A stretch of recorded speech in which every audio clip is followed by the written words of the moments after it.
সে উঠলে রে।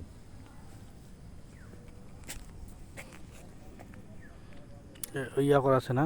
হ্যাঁ চলে চলে না বন্ধ বন্ধ। বন্ধ নাই, চলে যেত।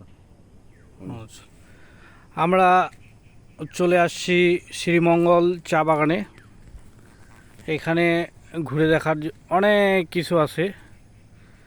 চা বাগান, হ্যাঁ, উঁচা নিচা পাহাড়, পাহাড় আর পাহাড়, চতুর্দিকে গাছ, হ্যাঁ, সাধারণ পরিবেশ।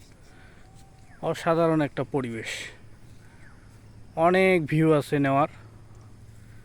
আমার জীবনের প্রথম আমি আসলাম, আর জীবনের প্রথম এই একটা ব্লগ করতেছি আমি, ছোট্ট একটা মোবাইল দিয়ে, হ্যাঁ।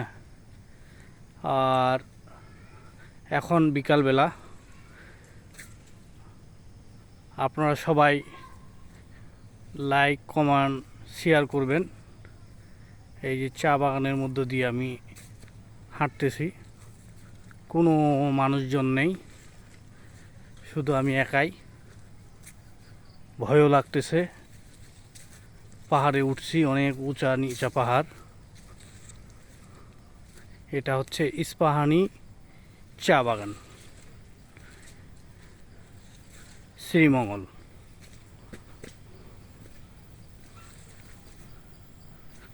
যেদিকে দুই চোখ যায় শুধু চা বাগান আর চা বাগান, গাছ, পাহাড় পাহাড়।